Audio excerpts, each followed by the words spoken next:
So we're going to go ahead and get started, and then as people join us, that's great. So hi, everybody, and welcome to part 5 of the Tools to Engage webinar series. Today's focus is how social change happens, the view from Detroit, and we're going to be looking at how direct service organizations and organizing groups can work together to address the root causes of problems and challenges causing clients or constituents to seek services in the first place. And as I just mentioned, all the participants are in listen-only mode, so we can't hear or see you, but we definitely want you to submit any questions or comments that you might have. You can use the chat function on your Zoom, and there will be a formal Q&A section at the end of the webinar. Okay, so with that, let's go ahead and get started. So the agenda today, we're just going to do some brief introductions, let you know who we are, give you a little bit of service and social change framing, especially if this is your first Tools to Engage webinar. And then I'm going to offer sort of a framework to guide us through our conversation today, some of the components that make the work that Kea and Reverend Roslyn are doing in Detroit really unique. They'll share some of the work that they're doing both separately and together in Detroit. And then, as I said, we'll have some time for Q&A, and then we'll leave you with some additional resources to bring back to your own cities or organizational contexts to integrate some of these components into the work that you're doing. Okay, so without further ado, Reverend Roslyn, can you just introduce yourself to folks? Hi, you sure can, thank you. And let me say it before we get started, Ms. Noella, at any time, if you feel like you need to interject and stop us, if we've gone down the rabbit hole too far, pull us back, please. Okay, thank you. I'm going to give you permission for that. Yes, ma'am. Thanks. So my name is Reverend Roslyn Bouier, and I'm the Executive Director of the Brightmoor Connection Food Pantry. And my unique intersectionality informs me in the pantry because I'm a woman of color. I am a woman in ministry. I am a licensed and ordained pastor. I'm a seminarian. I'm a former drug addict and convicted felon. And because of my own history, I understand what it feels like to lose your agency. So because I too have experienced that marginalization of not being seen, and that folks just kind of assume you to be one way because you show up in a certain, specific space. And so that is kind of how I came into the work of the pantry, because of my past history, and I understand how it feels to not be seen and not be heard. And that's the lens from which I've been able to do the work that I do. Thanks, Reverend Roz. And Kea, can you introduce yourself as well, please? Yes, my name is Kea Mathis. Currently, I am a mother of a toddler boy. I am a woman of color as well. I'm a Black woman in the state of Michigan, city of Detroit. I came into this work, of course, first with the knowledge of how things used to be for me. I came from Ohio, a full-time employed, all the insurances, single woman. Then when I transitioned to Michigan, I ran into the reality for myself of how things are. Coming into Michigan, I came because I had a dream of being an entrepreneur, servicing women and children in the health field. And so I came, I had all the support, and I had housing for my aunt and uncle. I had support like that. But I still needed things. I needed financial assistance, from the state of Michigan. I need medical coverage, from the state of Michigan, because I was taking college classes. I wasn't able to work. And the job market, unfortunately, for me was narrowing as each passing month. So that was my reality. And I was faced up against a system who rejected me, whom gave me a hard time. I didn't get the benefits that I need. I received medical coverage, and that was it, So I came with the Detroit People's Platform. I found something. I was able to collect some petitions, for a little extra money around my my school schedule to try to feed myself, and also give me gas money, or cab money or something to get to appointments, that type of thing. And so later, Detroit People's Platform had an opening for an organizer, and I applied for that, and I ended up getting that position as the family engagement organizer for Detroit People's Platform, and that's where I work at right now. Cool. Thanks so much. And I'll just offer a little bit of background for folks who might be new to the Building Movement Project. We are a national research organization, and we do research to sort of push and challenge the nonprofit sector to integrate social justice principles into their work. And we do that by focusing on three main areas. The first is leadership, and that's where we look at who leads organizations and how they structure their organizations. And in the past, that work has focused on generational leadership. And over the last few years, we've really been focusing on the nonprofit racial leadership gap. So examining the barriers to leadership facing people of color within the sector. The second area of work is the service and social change area, and that's where this Tools to Engage body of work and the webinar series falls under. And that's really about highlighting the work that service providers are doing across the country to integrate policy advocacy into their work and also lift up the voice and power of the people they serve through constituent or client engagement. And then the third area of work is movement building, where we really look at how organizations work together to have more impact than they could on their own. So I just want to offer some sort of grounding values that underlies the service and social change area of work for the Building Movement Project, sort of where we're coming from. And these are also values that we share with the Detroit People's Platform and Brightmoor Connection. So first, we know that services are essential to communities and that communities deserve services that really meet their needs because we all rely on services, whether they're overt or covert. However, we know that services alone aren't enough on their own to address the root causes leading people to seek services in the first place. So one of the ways that we believe communities can address root causes is by actually integrating policy advocacy with the individual advocacy that service providers are already doing. And we think service organizations and service providers are really uniquely positioned to do this work because service providers understand the systemic and structural barriers that people in community are facing. Service providers also have sort of unparalleled reach into communities and those relationships built on trust. And all of this is underlaid with the deep belief that those closest to problems should be closest to power.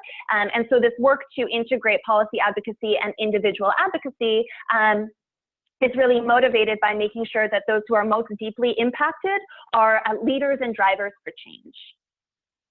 And I think it's really important to acknowledge our history. And this area of service and social change work is actually born out of work that Linda Campbell, who is now the project director of the Detroit People's Platform in Detroit, and a longtime partner of Building Movement Project. She was actually one of the founding members of the Building Movement Project almost 20 years ago. So Linda was doing work in Detroit and actually across the country as a consultant with service providers, really watching and observing how public funding for services was being cut at the same time that states continued to be one of the largest entities actually referring clients to soup kitchens or other public services. And in her own hometown of Detroit, she was noticing this sort of in particular. It took on a poignant aspect to it as she watched grandparents coming into soup kitchens, for example, with their grandchildren. And she really saw that no matter how efficient the services were, no matter how many meals were served, it wasn't doing anything to address this cycle of generational poverty that the Detroiters were experiencing. And based on those observations, she created, in conjunction with the Building Movement Project, this service and social change process guide to really lay out a process for service providers who are interested in client engagement, constituent engagement, and integrating policy advocacy and root cause analysis into the work that they're doing. So I want to offer this tool to our audience today. It's available for free download on our website, toolstoengage.org, and we'll share some more resources towards the end of the webinar, but just want to give us a little bit of grounding for this work. And this process, while brilliant, focuses mainly on the what of how service providers can go through this process. But today I want to focus a little bit on the how. And Kea and Reverend Roslyn so, so grateful to have you join us today to have this conversation and share a little bit about what makes your partnership unique as an organizer and a direct service provider, actually living through this process of deep partnership and working together. And through the process of speaking with you both, we've sort of identified these 4 core components that I want to offer as a framework for our audience today to think through of what makes your work unique. And those are grounding in shared values, some of which I've just mentioned, as well as a deep understanding of context, which we'll get into in a minute, meeting people where they're at, asking people what they want and need and really listening, and then centering community leadership in shifting power. So over the next 45 minutes or so, we're going to use this framework to dig into the partnership that Kea and Reverend Roslyn have built in Detroit. So without further ado, thinking about grounding in a deep understanding of context. Kea, I know that the Detroit People's Platform has done a lot of work around this Tale of Two Cities narrative.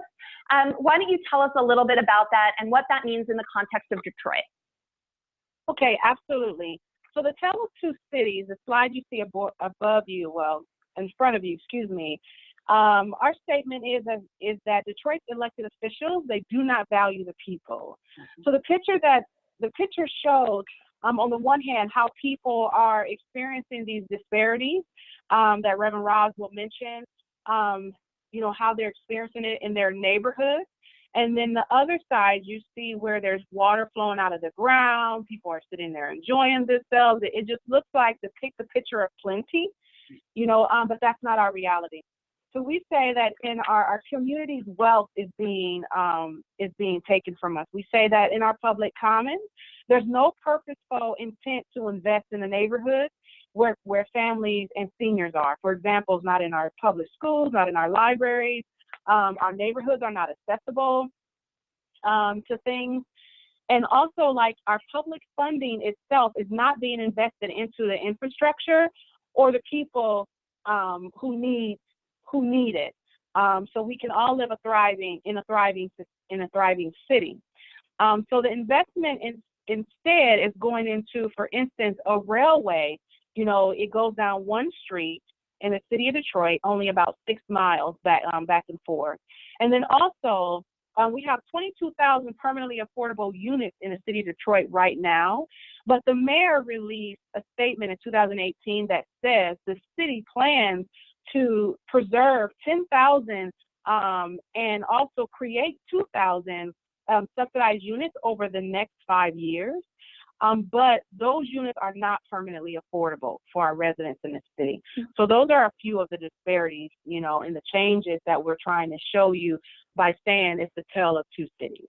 So in addition to some of the challenges around affordable housing and transit that you just mentioned, I know that the privatization of the Detroit Water and Sewage Department has led to some mass water shutoffs that are really creating a crisis in the city of Detroit. So Reverend Roslyn, can you tell us sort of what's going on with the water shutoff? Sure. So the water shutoff, in the city of Detroit disproportionately targets certain communities. Brightmoor has the highest percentage of water shutoffs in the state of Michigan. And so with that, certain challenges come with it, right? So we know that in Detroit, that your water is shut off for as little as 38 cents. So if let's say your water bill is $400 or $500, $200, you pay everything but 38 cents and they're going to shut your water off. And then there's a $200 reconnection fee that you'll be charged. Along with that shut off, what we see happening is that because if your water is shut off, you can't have your children in the home. So normally in the past, protective services would have been notified and they would come out, reach out to the parents and seek to find out residential housing for the children until the water's back on. It would usually in the past have been a two-step process. Well, what we are seeing happening now in Brightmoor is at the same time they shut water off, protective services comes out at the same time and they take the children at the exact same time. And so that means they're profiling and targeting a specific community, right? We know that. And then there's a high mortality rate for prenatal and postnatal births due to the water shutoffs.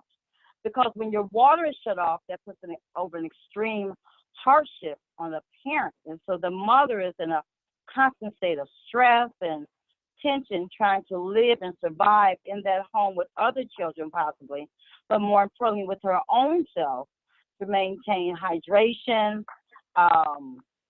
just clean, to be able to stay clean physically clean during that time of pregnancy. And then I have to remind people that with water shut off, things happen that we normally would not see. So that would look like if you understood that if a person were to be feeding this infant with formula, and it was powder formula, you only have so much water that you can use to make the bottles with, right? And along with that, you have to make a judgment call. Well, how many bottles can I make out of the water reserve that I have, that I've had to purchase over and beyond cooking water and cleaning water and just water to survive. So choices have to be made that are not normally made. And so with the water shut off in Detroit, once again, we see a disproportionate of families and community, people of color. It's always class, race, and gender. We know that. Always socioeconomic. And we know that it's also land grabs, a tool for land grabbing, right? We know it's a way to take homes from people, to remove people out of community that are slated for what is called quote unquote, development. And we know development does not displace people, and so that's not true development anyway. And so when we see the water shut off, we have to understand what it's all related to. And so all of those things factor in, and all of those hardships come along with it. And before we move on, in addition to some of these structural and systemic barriers that you're describing, I know there's also sort of a narrative barrier about who is now seeking services and why, and that's both cultural and internalized. So Reverend Roslyn, can you tell us a little bit about some of these narrative challenges? Sure, thank you. I would definitely would like to speak to that. So we know we're always hearing the narrative of folks who don't have water on, right? There's the cultural narrative, as you say, and then there's the religious narrative. And so the cultural narrative is that oftentimes we criminalize the vulnerable, right? We decide that the person who is really the victim is the criminal. And so we see the criminalization of the poor in that cycle where folks will say, you'll read the narrative that, well, people, if they would just pay their bills, if they wouldn't use the money on hair weaves or cell phones, or if they were better, more responsible with their funds, then they would have water on, right? That's the cultural narrative, that you're creating a disruption, a dysfunction in community, because with the water shut off, we have a high incidence of hepatitis A problem in Michigan, right? And so people are adversely targeted who do not have water, because the ownership is placed on them, that they're the problem in community, and it's because they're not holding up their end. And that's the criminalization side. And then we have the religious side. We have the religious narrative. So I'm constantly arguing with my colleagues and fellow clergy, who all say, well, if people just paid their tithes, if they just lived a certain way, we know religion has been used to oppress and to manipulate, right? So we look at that and we say, well, what's the narrative in this? What are people internalizing? And I have people who sit in front of me daily who will say, well, Rev, is God mad at me? If I'm being paid for, is God making me pay for some bad decisions I've made in the past?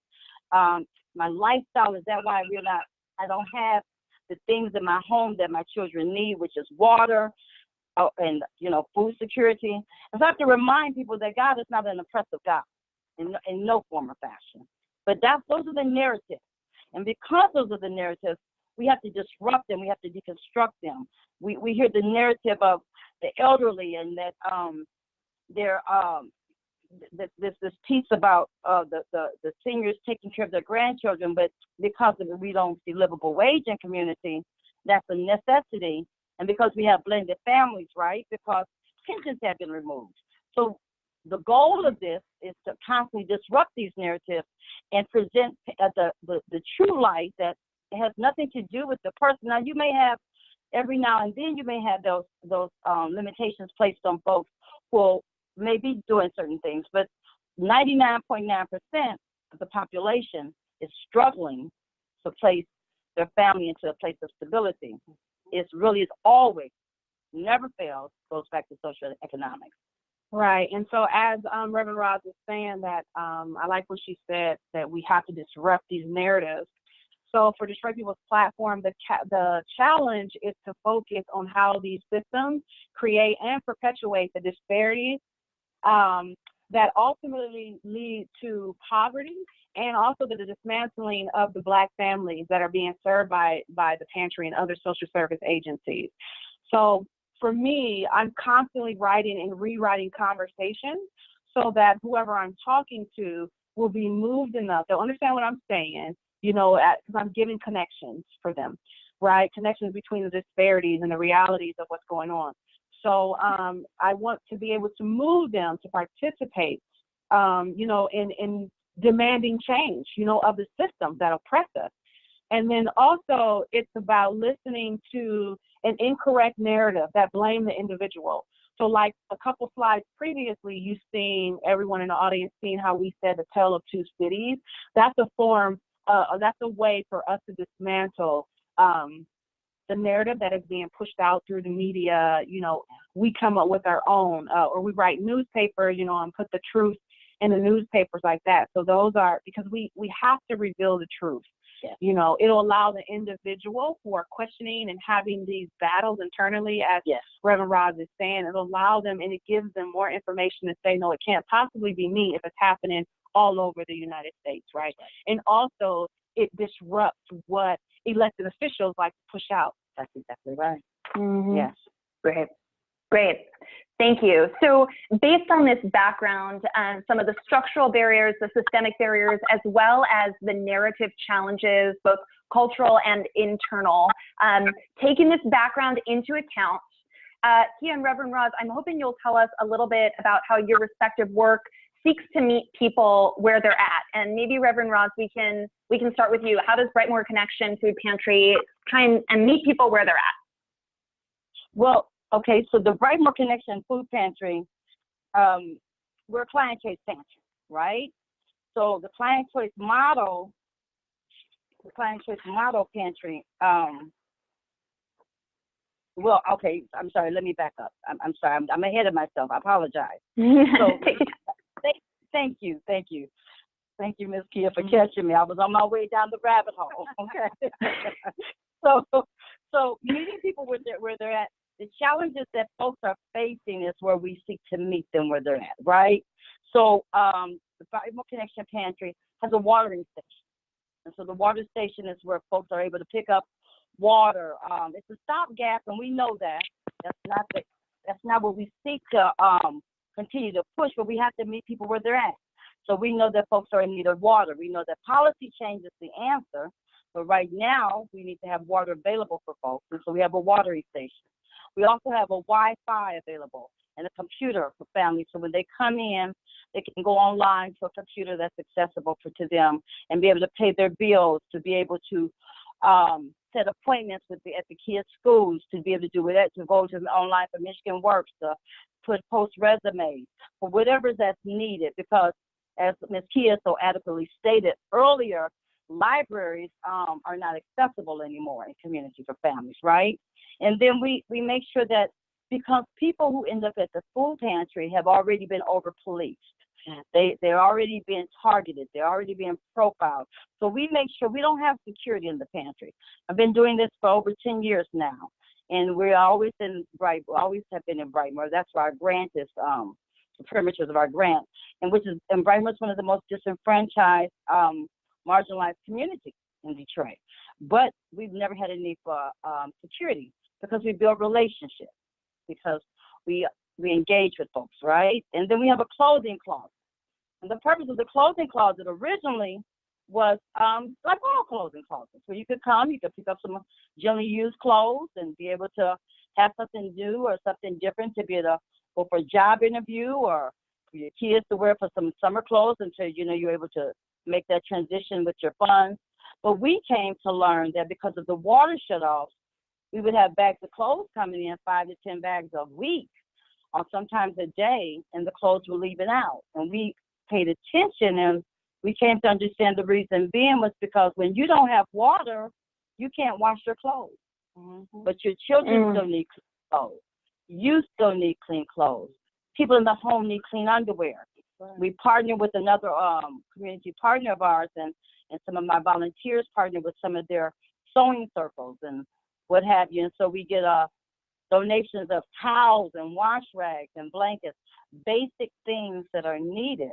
And that's how you meet folks where they're at that particular moment. And then our final tool that we use, and we're very grateful for, is our collaborative partnership with DPP and Ms. Kea, who comes in and organizes our families to get them to understand, as she said earlier, that the ownership is not on them, and that once people feel a freeness, are feeling freed up from that internalized criminalization that we walk around with daily, they're in a position to be empowered.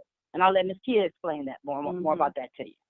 Well, meeting people where they are with Troy People's platform is, as Reverend Ross said, we establish relationships. So we have a partnership with social service providers.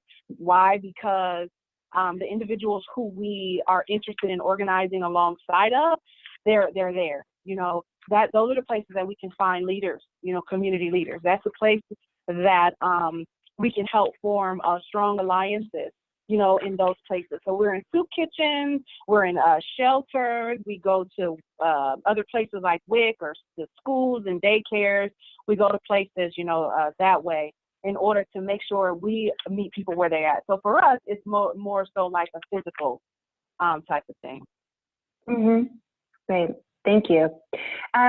So the third component that I think makes your partnership and work really unique is the way you think about asking people what they want and need, and then really listening to the answers. And I know for Reverend Roslyn, asking people what they want and allowing folks to make choices for themselves is the model that the whole Client Choice Food Pantry is based on. So can you tell us a little bit about what a Client Choice Food Pantry actually is and what makes that unique? Sure. Okay, thank you. So the Brightmoor Connection is a Client Choice Food Pantry, and the Client Choice model is set up to where, just what it says, choices. Because we know that by the time most folks get into a food pantry, all of their choices have been taken from them. Pretty much, you're not in a position to decide what is best for your family anymore.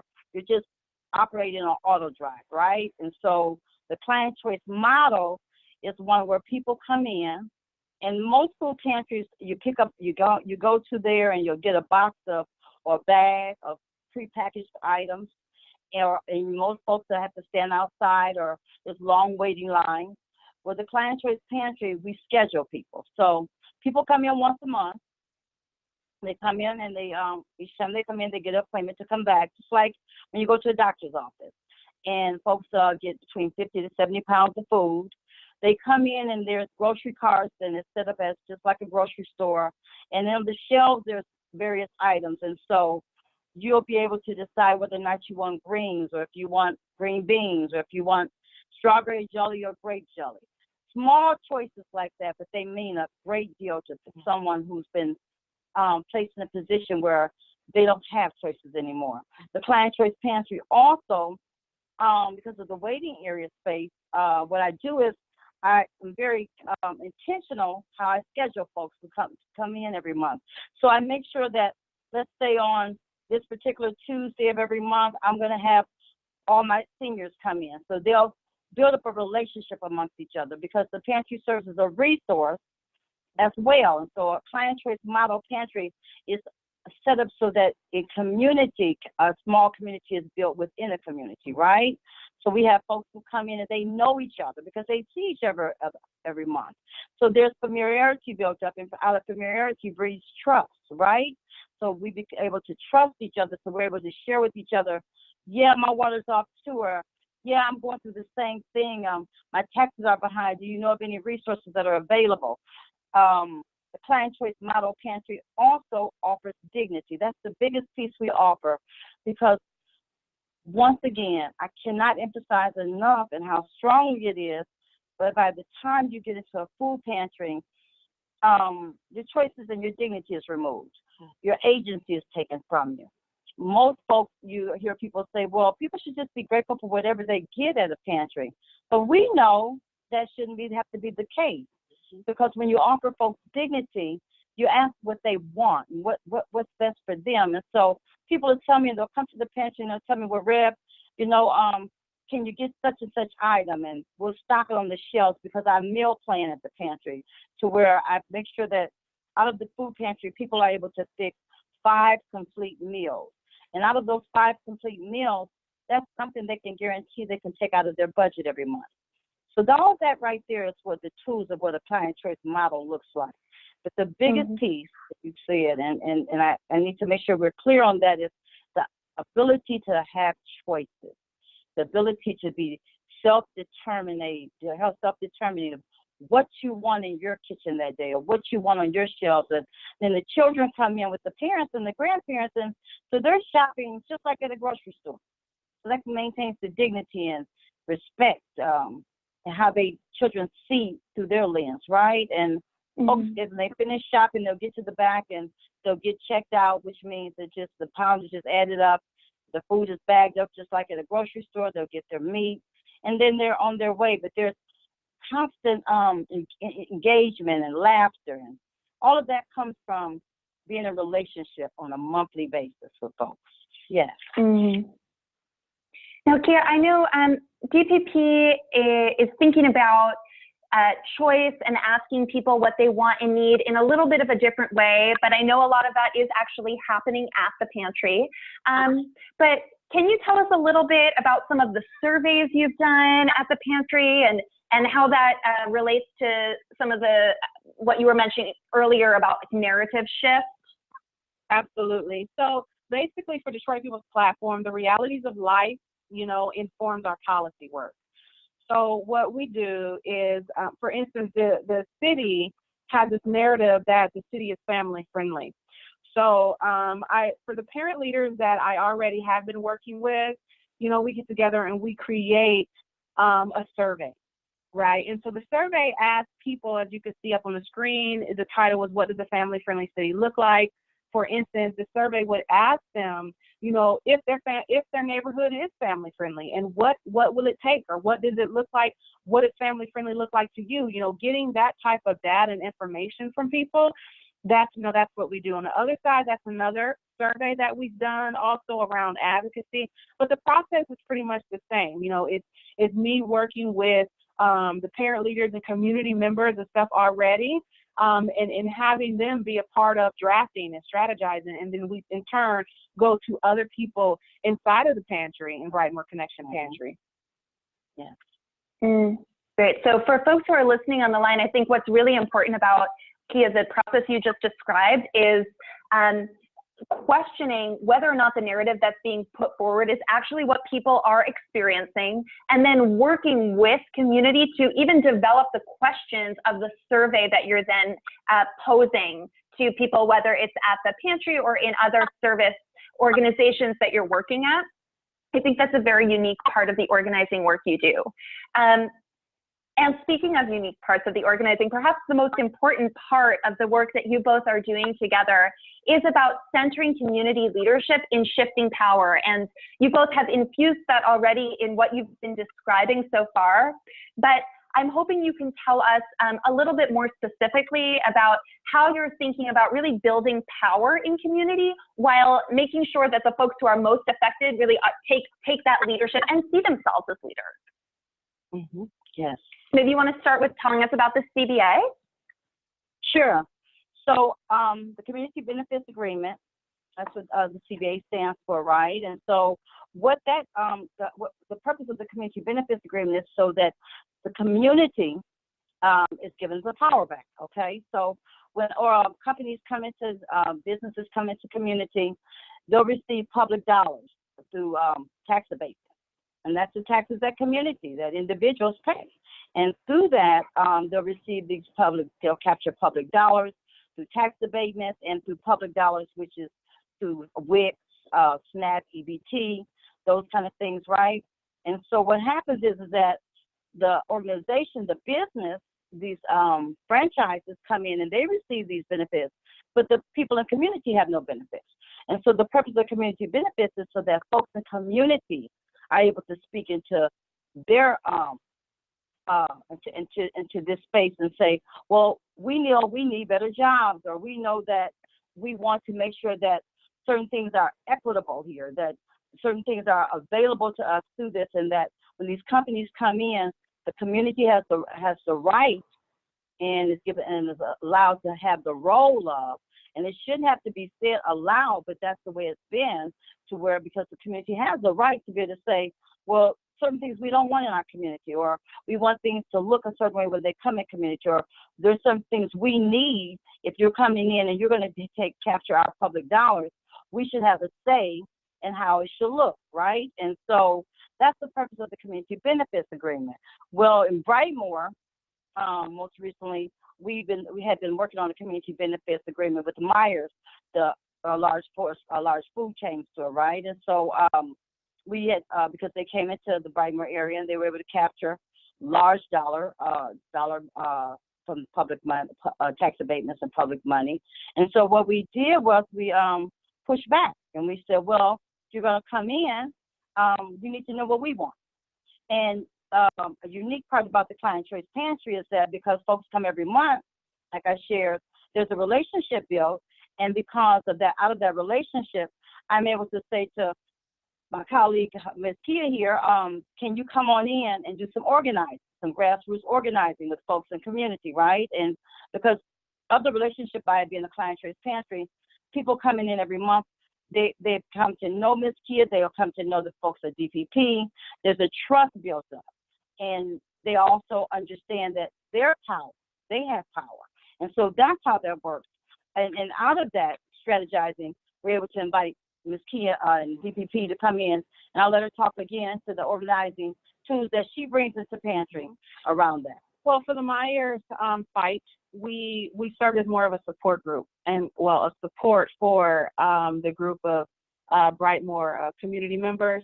And so after they decided all the things that they wanted and they needed, and then they realized their needs weren't being met, then of course, then they found out how much money they were spending, at the Myers store and all that. So what we did, besides being a part of all the meetings, the strategy meetings, the discussions, we provided them with information that they did not know. So we had a research team come, and we made sure that they were informed, the community members were informed that Myers is actually a good community partner in more affluent neighborhoods. So equipped with that information, and also the information on how much money is being spent in their community, the jobs that they're not having, all those things, they were able to form a more unified and specific list of demands that they have. So we were basically supportive, throughout the whole time, and even still. Great, thanks. And I know, Kea, you have done some other organizing actually at Brightmoor Connection Food Pantry. I think about renters' rights and affordable housing. Can you talk a little bit about that work? Yeah. Absolutely. So we are part of a national organization. We're part of the Homes for All campaign, which is a Right to the City alliance. We're part of the Homes for All campaign. And so specifically what that looked like in the city of Detroit is that because Detroit is a 93% renter population, we realized that, okay, it's time for us to, as renters, because I'm a renter as well, learn about our rights, and then fight along from a renter standpoint. A lot of the families in the pantry are renters as well. So we began by holding renter rights meetings there. And from there, the community is like, okay, well, we want to be a part of this because we asked that you want to be a part of this. So then we started trainings and workshops for those individuals who wanted to take more of a lead role in the renters rights movement that we have. So then they've created a renters task force along with my coworker Amina. She's our policy advocate, our legal and policy advocate, and she helped them. She wrote the state the laws and things that pertain to the renters. And so from there, they've taken that and they've gone into communities and they start leading their own workshops. So it started there. Our task force started there, and that actually was the beginning of us pushing for policy change. Great. Wonderful. Thank you so much. So over the last, let's see, about 45 minutes here, Kea and Reverend Roslyn, you've shared so much about the work that you're doing together in partnership to shift power in Detroit and to really center community leadership while you're doing that. So just as a little recap, maybe for folks who joined us a little bit later, we sort of started the conversation today by grounding in some shared values, at the heart of which is really the idea that those who are most affected by issues should be in positions of power.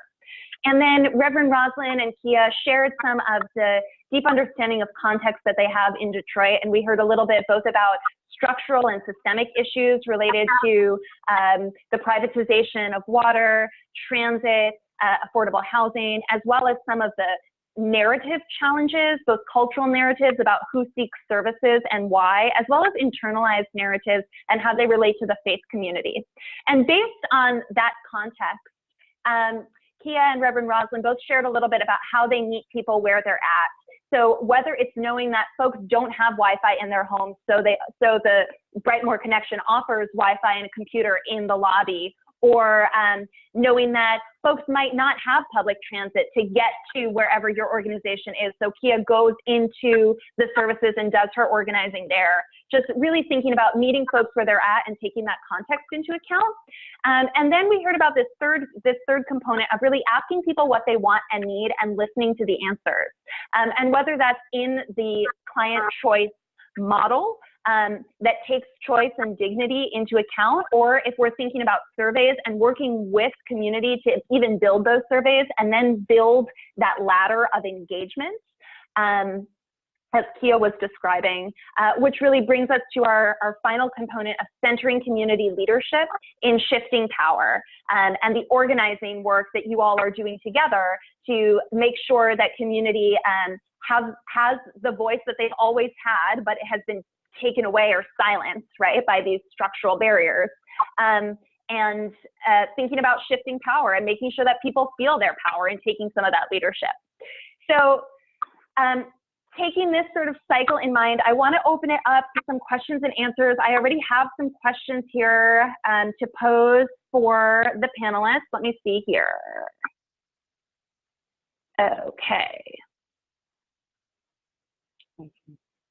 All right. So, do you think a broader national advocacy effort among the nonprofit sector focused on what's happening in Michigan with the water shutoff, is there already a national effort, a national advocacy effort focused on what's going on in Michigan with the water shutoff? Is that already happening? It's really disturbing and morally wrong.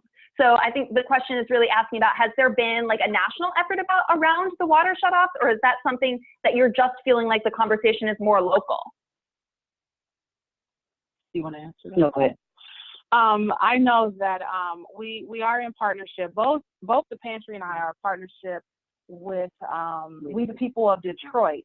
And so they lead that work here in the city of Detroit. They do have relationships and had conversations nationally and both statewide concerning the water issue and the water shutoff here. They've been running into issues and problems. Of course, one, the narrative, as we said, is pretty strong and they continue to always push it.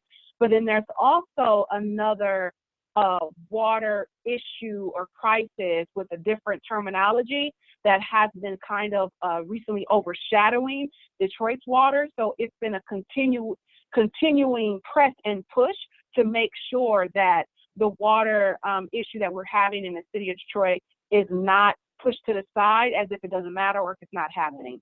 So she has been in conversation nationally and throughout the state to continue to do that. She, as in We the People of Detroit. great. Reverend Roslyn, I think this question might be for you. Do you have suggestions for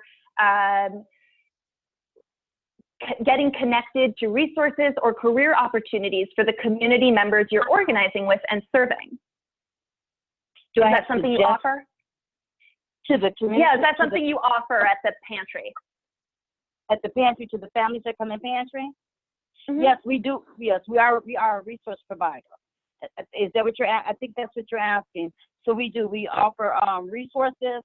We do Michigan Works. Okay, Michigan Works is this, you know, it would be equivalent to the state. It's a state program, but it's national for job searches. Okay. We do we do all of the, we do resource, we offer resources and through the leadership training at the Pantry. And of course, that's first done through the organizing, because we empower, you know, we have folks come in out of community who are interested in leading, as Ms. Kea pointed out, different aspects of the organizing, different types of organizing. And so out of that, leaders are identified. And I believe in the past, we've had some come in and do workshops with Ms. Kea. Mm-hmm. We've had, there's the opportunity to be a member of EJAM, which is a social justice platform here. And so, yeah, I think that if I'm answering you correctly, am I answering the correct question correctly? Because I can't see it. And is that? Yes, I know. I have to moderate the question, so. I think you got it, and I would just add, based on what you said earlier, it sounds also like just the fact that there is sort of this community building aspect to the way that the Pantry works, is that people can also share resources with each other, right? Like if there are job opportunities or something like that, that they can actually be their best resource for each other. That's exactly true. Yes, it is. Right. Yeah. Cool. Kea, this question is for you. How do you approach people at Brightmoor Connection? Do they trust you? Oh, see, that goes back to the challenge. So I briefly spoke about challenges. That's one of the main reasons why I said that I have to continue to rewrite my the words and stuff I use. I mean, I have tried a lot of things. I would say don't be emotionally attached, because you will face rejection. You know, it's almost like if you're single in the dating world and you try to go and talk to people, it's kind of similar to that. In the Brightmoor Choice Connection Pantry, I've had a lot of help, because the main thing they have is a relationship. But in other pantries and at the WIC program and other things, I'm on my own. So it's kind of, and I go back repeatedly, so I know what didn't work for me that day. I'll be like, I'm gonna have to go back tomorrow. And so I switch it up. You know, I switch up the conversation, I switch up the words I'm using. You know, sometimes it's been a lot, like Detroit People's Platform, we have a newspaper. Sometimes I approach them with, here's the newspaper, you know, and then I'll say, hey, have you heard about, and then we just talk. You know, that's why it's just a conversation. You just got to figure it out. And then I wanted to kind of weigh in on that too. So as Ms. Kea pointed out, the relationship in Pantry, we make sure that folks know her. And so once you build the trust up with families, people are willing to open up to her. But then we have to remember too, the location maps, right? So we know that certain areas, when we go into certain areas, certain issues are more causing more tension. Families that experience more adversity in certain areas in Detroit over other areas. And so it does make a difference in the work that she's doing and that I'm doing, and that advocates and organizers do, to make sure that you know what area, when you get into the area, what's needed in that area, what's missing in that area, what are folks that's in dire need of, and each area is different. So it does make a difference to know that really helps a lot to establish that trust in community. Yeah. That's great. Thank you. We have a few more questions. I'm conscious we've got about 10 minutes left, so I'll just get to as many questions as I can. Thank you for keeping them going. These are great. Okay, so there's a question, one question about social service agencies being legally allowed to participate in advocacy based on their IRS status. That's a question I can answer, and actually everyone who has signed up for this webinar, you'll get a follow-up from me with the slides and the recording, but I'll also share a few resources, and one of them is a great, just like one-pager about what types of advocacy 501c3 organizations are legally allowed to do. So I hope that will help answer the question about advocacy and the IRS. We've got another question over here. Okay, the question is, I don't understand how people who are seeking services could be in positions of power, because if they were in positions of power, they wouldn't need to seek services in the first place because they would have money, right? So what, yeah. I think that's a question about like, how are you defining power and how are you building power? So tell us a little bit about that. Absolutely. So in organizing, there's only two, actually in the political world, there's only two forms of power. It's either you have this organized money or you have organized people. Right. So in the pantry, when we're referring to power, it's about organized people. That's that collective power. Power defined is the ability to make change, you know, to influence it, to enact change. That is what power is by definition. So there's only two ways to be able to make that change, and that's either to organize money, which a lot of corporations have, and they use their money, you know, that way in order to make changes that goes with them, policy changes and everything that goes with what they want. But then we have our process is longer, it's harder, but it's still power, and that's what we use. Because at the end of the day, all these officials are elected. You know, and then also in the state of Michigan, we ourselves as a people, we can enact policy. You know, at the state level, we can do it through petitions. We can even change or amend policies that exist already through petitions. You know, so once you get enough of petitions and everything, then we go out and then we have everyone, either if it's citywide or if it's through the state, to have them vote. So that's a way to use the power that we have, but we have power. And then I know in school, we are only taught that power is actually like just money, but the reality is every individual have influence, they have a power, it's just about using it. And the best way that we can use it is we use it collectively, you know, and then that's why we organize, so we can find a way that we can best strategize and use our power. So I hope that really gave you some clarity. And then I want to weigh in again. So I love what Ms. Kea said, because that's what it is. But then I also want to offer this into the comment, to the space right now. That's the narrative that we need to disrupt, right? So we need to disrupt the narrative that because you're in a pantry or because you're in need of a service, you don't have power. And so we have to deconstruct that narrative, right? So this would be a good place to start that right now and have folks go back and think about it later, because just because you're in the food pantry doesn't mean you don't have power. And so the goal is to remind folks who come into pantry, you still have power to speak into your situation and say, this is not something I want to happen. I don't agree with the fact that water shutoffs should be based on payment plans versus should be based on a water affordability. It should be based on income driven, right? So what we do is we encourage folks, okay, so let's get together. Let's have a listening conversation. Let's have folks talk amongst each other. What do you think should happen? And so when you folks come in the room together and they get to talking and they realize it's not just them, it's not because they're a bad person, it's not because they don't have power, it's because the powers around them are making decisions for them. And so that means we need to affect the policy change.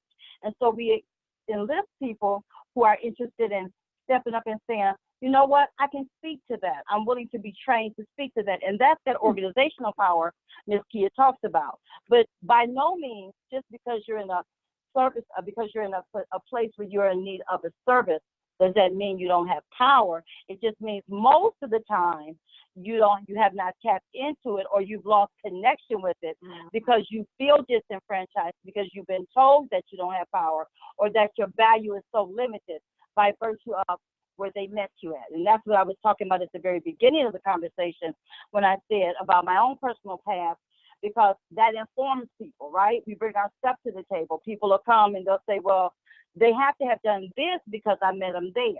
Doesn't mean that that's who they are. It just means that's where you met them at. Okay? Hope that helps. Yeah. That was such a great answer. I almost feel like I want to end there because it so beautifully encapsulates sort of our conversation today. But we'll give one more question here. Okay, so this person is worried that community benefits agreements are giving too much power to non-local corporations. Have you explored working with community to build enterprises the community wants, such as a grocery co-op, etc.? Yeah, go ahead.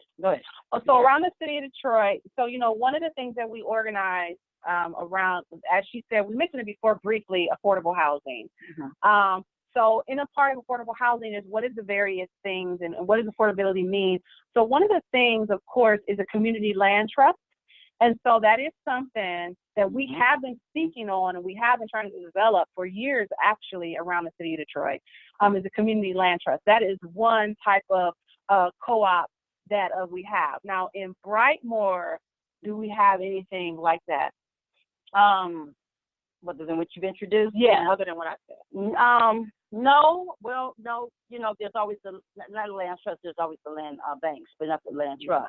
No. Mm-hmm. But I'm sorry, Ms. Noel, I missed some piece. I must have missed some piece of the question because they're saying. I guess what I heard was that is it safe to give away so much power? And I'm wondering who is it that they were feeling that the community benefits would disproportionately target with the power? Maybe I missed that piece.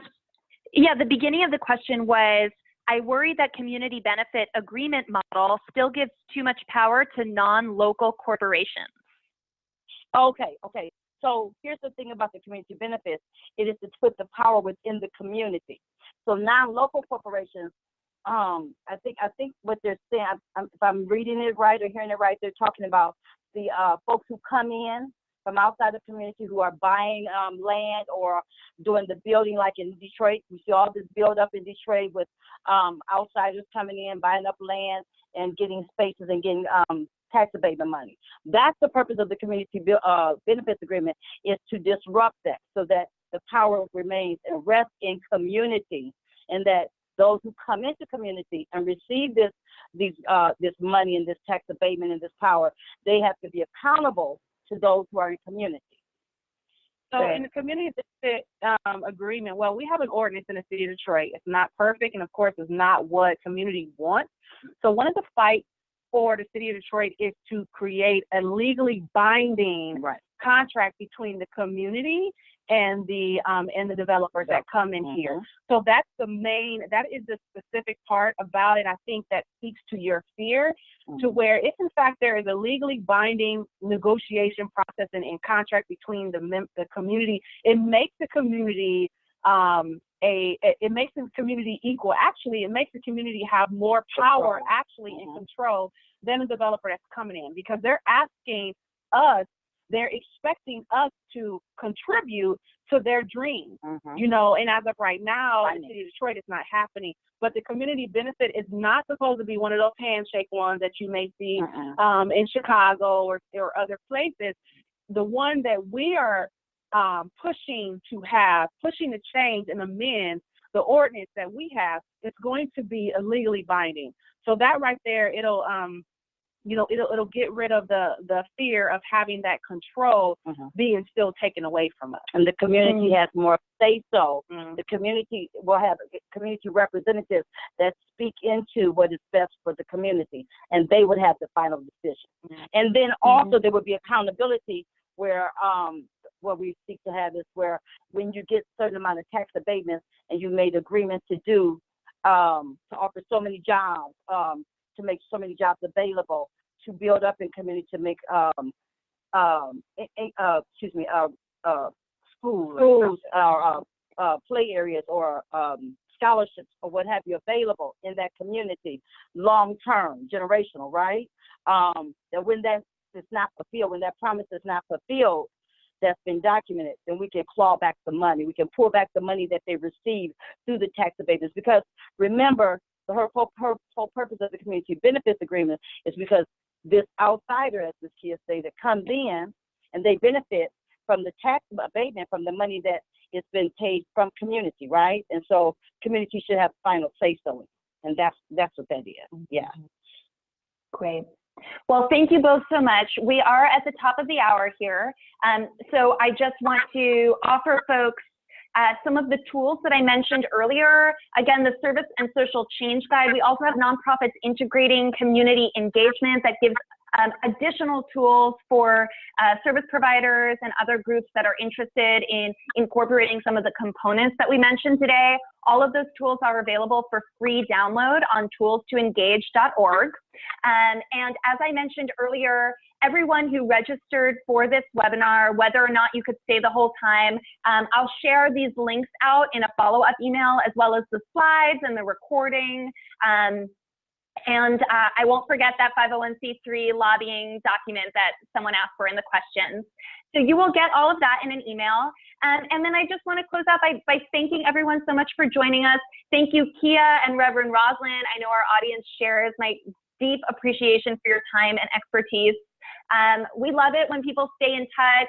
We're on Twitter. Detroit People's Platform is on Twitter. I've also shared all of our web addresses, so you can keep sort of in the loop about what Detroit People's Platform is up to, which is a lot all the time, and what Brightmoor Connection is up to. And that's it for today. Thank you all so much. Thank you. Thank you. Thank you, Ms. Noella. Thank you. Bye, everybody.